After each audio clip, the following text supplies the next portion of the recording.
Quarter ഫൈനലിൽ അമൃത വന്നപ്പോ ഒരു കഥ നമ്മളോട് പറഞ്ഞിരുന്നു. ചിറ്റ വേണുചേട്ടനെ കാണാൻ വന്ന കഥ, ചുരിദാറൊക്കെ കീറിപ്പോയ ഒരു ഉത്സവത്തിൽ വെച്ച് നടന്ന സംഭവം. അപ്പൊ ആ വീഡിയോ കണ്ടിട്ട് പലരും എനിക്ക് മെസ്സേജ് അയച്ച് ചോദിക്കുവാണ്, വേണുചേട്ടനും മഞ്ജരിക്ക് ഇതേപോലെ ഒരു എക്സ്പീരിയൻസ് ഉണ്ടായിട്ടുണ്ടാവില്ലേ? ഇപ്പൊ ഫോർ എക്സാമ്പിൾ എനിക്ക് ഷാരൂഖ് ഖാനെ കാണുന്നത് ഭയങ്കര ആഗ്രഹമായിരുന്നു. ഞാൻ കൊച്ചിയിലോ ഒന്ന് കണ്ടു. അപ്പൊ ഞാനും ഷാരും തമ്മിലുള്ള ഇപ്പോഴത്തെ ബന്ധമല്ല, അന്ന് ഞാൻ ഭയങ്കര ഫാനായിരുന്നു പുള്ളിയുടെ. ഇപ്പൊ നമ്മളൊരു സൗഹൃദം ഉണ്ട് ഞങ്ങളുടെ അല്ലല്ല ഷാരൂഖ് ഖാൻ, മുംബൈയിലുള്ള ഖാൻ.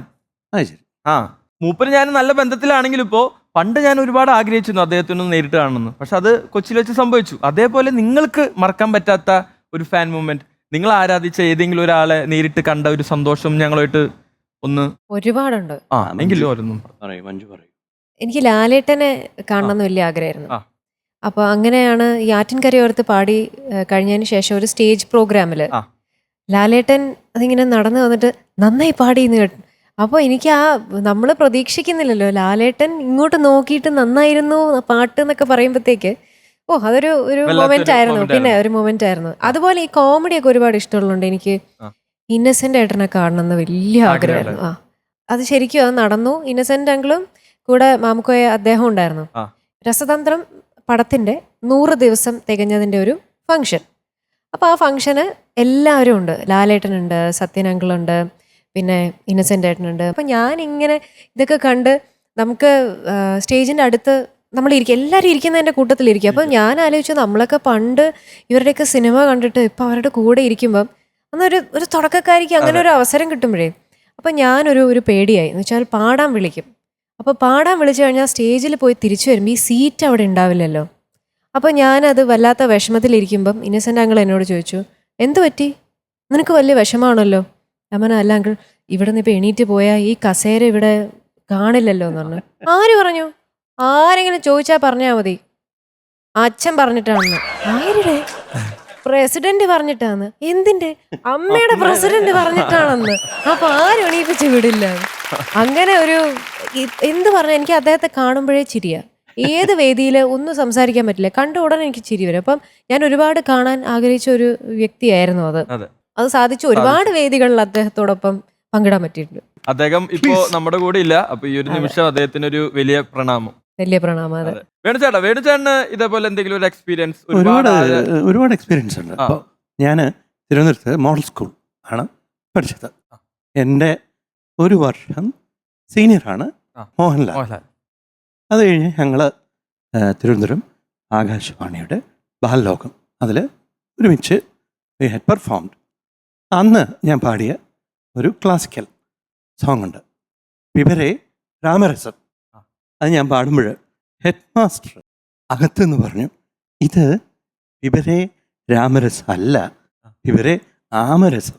ലാല് എന്നോട് വന്ന് പറഞ്ഞു, എടാ നീ വിവരെ രാമരസം എന്ന് പാടുന്നു, ഹെഡ് മാസ്റ്റർ ആമരസം എന്ന് പറയുന്നു എന്ന് പറഞ്ഞു. സോ ഇയേഴ്സ് പാസ്റ്റ്, വർഷം കഴിഞ്ഞു. ഞാൻ 1 മുതൽ 0 വരെ പാടി. Mohanlal is acting. അപ്പോഴും ഞങ്ങൾ തമ്മിൽ കാണുന്നില്ല. അത് കഴിഞ്ഞ് കാലിക്കറ്റിൽ ഒരു സ്റ്റേറ്റ് അവാർഡ് നൈറ്റ്, അവിടെ മോഹൻലാലുണ്ട്, കവിയൂർ പൊന്നമ്മ ചേച്ചി, അശോകൻ, എല്ലാവരും ഉണ്ട്.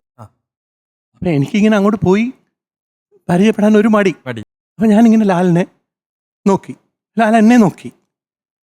അപ്പം ഞാനിങ്ങനെ മടിച്ച് അടുത്തെന്ന് ചോദിച്ചു, ഓർമ്മയുണ്ടോ പിബരേ ആമരസം എന്ന് പറഞ്ഞു.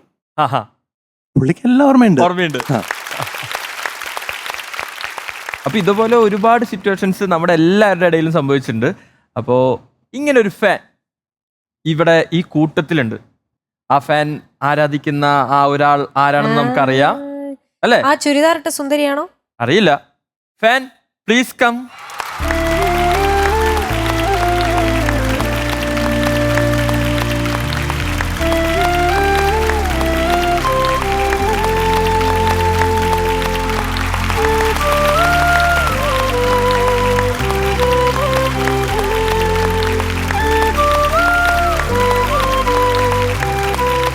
അപ്പോൾ ആരുടെ ഫാനാന്ന് മനസ്സിലായല്ലോ, ഒരു സംശയം വേണ്ട. ആ പഴയ അമ്പലപ്പറമ്പിൽ ഓടി വന്ന ആ ചിറ്റയാണ് ഈ ചിറ്റ.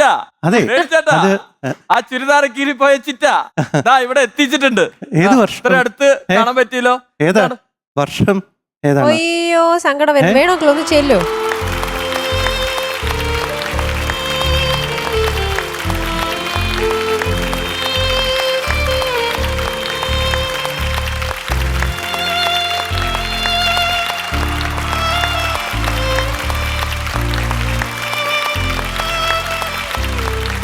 സന്തോഷം.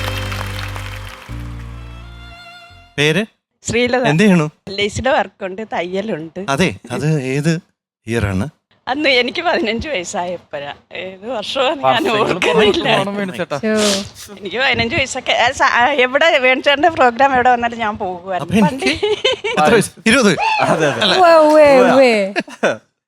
പണ്ടൊക്കെ എല്ലാ പ്രോഗ്രാമിനും നമ്മൾ കാണാൻ പോകുമല്ലോ.